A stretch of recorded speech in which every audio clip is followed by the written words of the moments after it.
Саламатсыздар окуучулар жана көрүүчүлөр. Бүгүнкү сабакта ООП тактап айтканда объектке багытталган программалоо жөнүндө өтөбүз. Анда эмесе сабагыбызды баштасак, объектке багытталган программалоо тактап айтканда ООП. Объектке багытталган программалоо деген эмне? Бул иштеп чыгуу, разработка парадигмаларынын бири. Парадигма бул программисттер код жазууда кармаган эрежелерди жана критерийлердин жыйындысы. Бул каталардын рискин азайтат, иштеп чыгууну тездетет жана кодду башка программисттер үчүн окууга ыңгайлуу кылат. ООП кодду структуралоо үчүн объекттерди жана класстарды колдонууга негизделген программалоо методологиясы. Тарыхы. Объектке багытталган программалоонун өнүгүүсү 1960-жылдары Алан Кей жана Дэн Ингалс тарабынан башталып, 1980-1990 жылдары өзүнүн туу чокусуна жеткен. ООП биринчи Smalltalk тилинде колдонулган. ООП бул класстан жана объекттен турат. Класс деген эмне? Класс бул бир шаблон. Башкача айтканда, бул шаблон аркылуу биз объектти түзө алабыз. Мисал келтирсек, адам деген класс бар. Анын атрибуттары болот. Атрибуттары булар анын берилиштери, башкача айтканда, анын информациясы, аты, жашы, бою, салмагы. Жана класстын методдору болот. Объекттин методдору болот. Ал методдору бул адамдын сүйлөө, көрүү, секирүү жана басуу. Бул бир мисал. Дагы бир мисал, класс деген, машина деген класс бар дейли. Анын объекттери бул, мисал үчүн, Audi машинасы. Бул бир объект болуп эсептелинет. Анын методдору жүрүү, токтоо, мисал үчүн оңго бурулуу, солго бурулуу болсо, анын атрибуттары, мисал үчүн, цветтери болушу мүмкүн, же анын көлөмү, жылы болушу мүмкүн. Объектке багытталган программалоонун негизги 3 түшүнүгү бар. Алар инкапсуляция, полиморфизм жана мурастоо. Орусча айтканда наследование. ООП биз ООП түшүнүгүн Java тилинде практика жүзүндө карап көрөбүз. Мисалы, бул ООП түшүнүгү Java тилинде кандай? Java'да бир колдонуучудан бир берилишти алыш үчүн биз сканер классын колдонобуз. Сканер бул Java'нын өзүнүн ичиндеги класс. Мисалы, сканер, биз бул жакта сканер деген класс аркылуу scan объектин ачабыз. New ачкыч сөзү менен биз жаңы объект ачып алабыз. Бул жакта өзгөрмөгө бир сан киргизебиз. Анын ичине ошол объекттин nextInt деген методун колдонобуз. System out println аркылуу ошол номерди чыгарып алабыз. Бул бир мисал. Эми ООП объектке багытталган программалоону биз Java тилинде практика жүзүндө көрөлү. Мисалы, бул жакта main методубуз жана main классыбыз бар. Ал класстын ичинде бул баштапкы класс. Бул жактан биз жазган класстарыбызды текшерип, аны бул жактан колдонобуз. Мисалы, бул жактан бир жаңы класс ачайлы.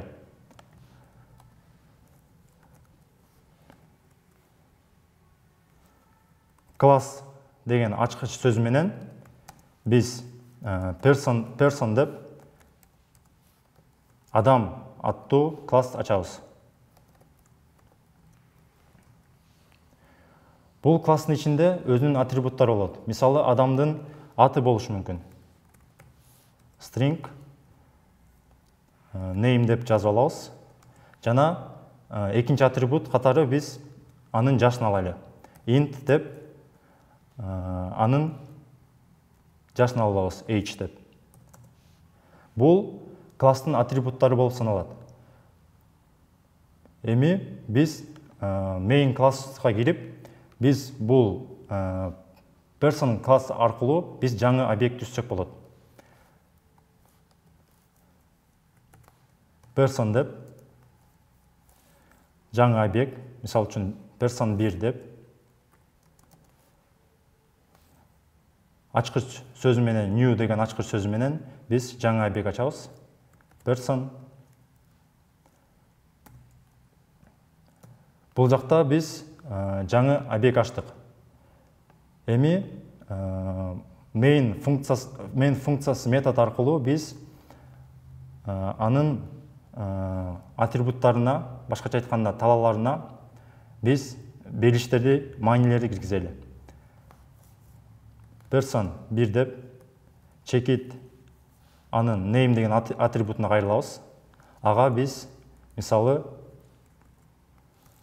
Актан деп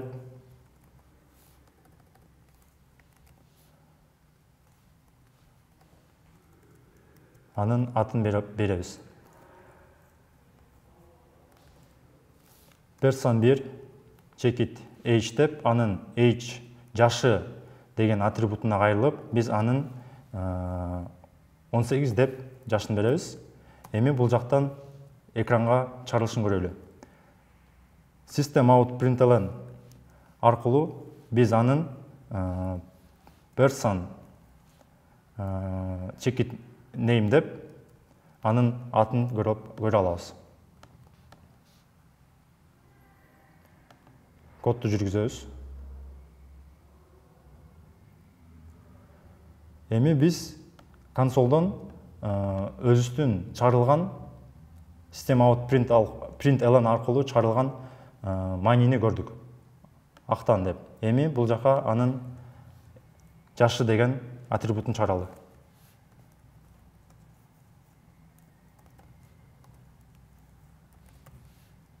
Person 1 checkout age.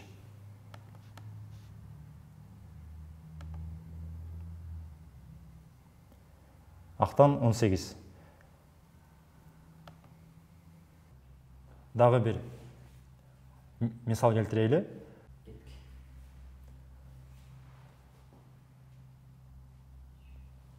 Дагы бир мисал келтирели. Мисалы бизде класс машина деген класс бар. Класс деген ачкыч сөздү колдонобуз. Бул жакта car деп жаңы класс ачып алабыз. Бул класстын ичине атрибут катары биз анын моделин алайлы. Ага биз белгичтер тибинин string деген типти жазабыз. Ага модель деп ат беребиз. Экинчи атрибутун талаасын буга биз анын түсүн жазайлы. Мисалы string color дейли.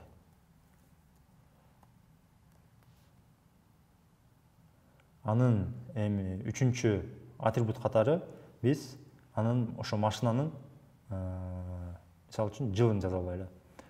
Int дейбиз. Year деп жазабыз. Year деп ат коебуз. Мынакей балдар, бул жакта биз car деп класс ачып алдык. Ал класска биз 3 атрибут киргиздик.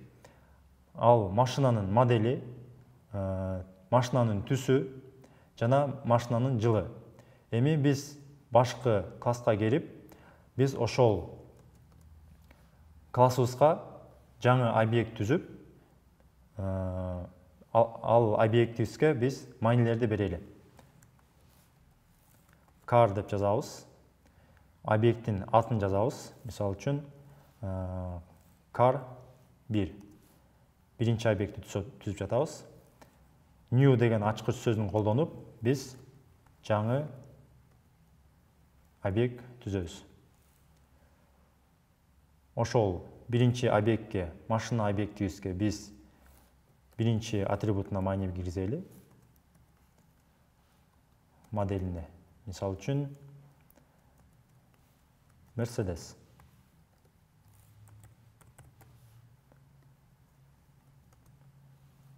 Экинчи атрибуту катары car 1, анын түсү, мисал үчүн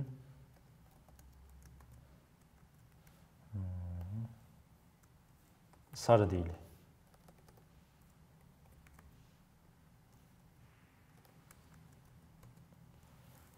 Үчүнчү атрибутуна жылына биз мисалы 2023 жылкы жаңы машина деп киргизели. Эми бул жакта буну азырынча өчүрүп турайлы.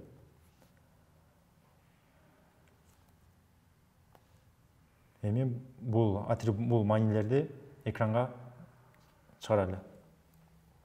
System out println аркылуу биз кардын биринчи объекттин моделин чыгарайлы. Ошондой эле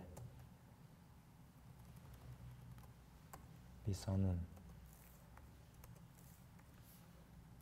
түсүн, color жана анын жылын чыгарып көрөлү. Буну жүргүзөбүз.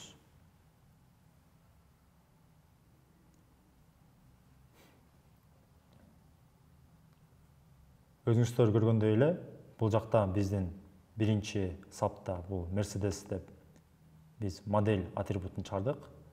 Анын экинчи сабына анын түсүн чыгардык, түс атрибутун, жана үчүнчү сабына биз жылын чыгарып алдык.